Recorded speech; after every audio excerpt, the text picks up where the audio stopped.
Ги одржавме изборите, додека не ме убиете, нема да има други избори, им порача белорускиот претседател на работниците во фабриката за производство на трактори во Минск, кои го исвиркаа и побараа да си поднесе оставка.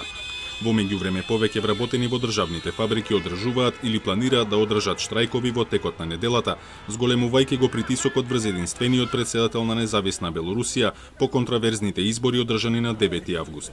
Вчера според опозицијата се одржаа најголемите протести по отцепувањето од Советскиот сојуз во 1994 година. За државните медиуми на нив присуствуваат 10.000 демонстранти, но организаторите тврдат дека учествувале повеќе од 200.000 луѓе. Според неофицијални податоци во протестите кои следуваа по изборите досега се уапсени околу 6.700 лица. Светлана Тихановскаја, која на изборите учествуваше како независен опозицијски кандидат и во предизборниот период произлезе како главен конкурент на Лукашенко од Литванија, каде што избега по изборите, порача дека е подготвена да ја преземе улогата на национален лидер. Я готова принять на себя ответственность и выступить в этот период в качестве национального лидера. С тем, чтобы страна успокоилась, вошла в нормальный ритм.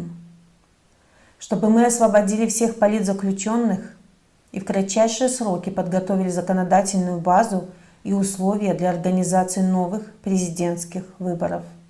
Реальных, честных и прозрачных выборов, которые будут безоговорочно приняты мировым сообществом. Се поголем е бројот на поединци и групи во земјата кои се осмелуваат да побараат повторно одржување на изборите.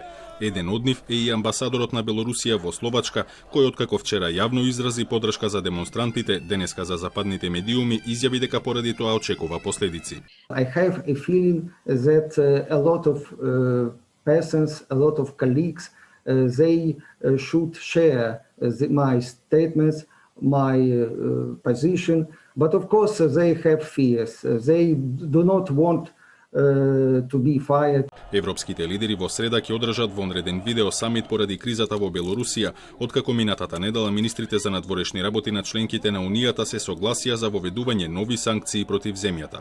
Самиот Лукашенко повеќе пати тврдеше дека протестите се поттикнати од надвор и побара помош од Путин, кој му ветил дека Русија ќе обезбеди било каква потребна помош во случај на надворешни закани.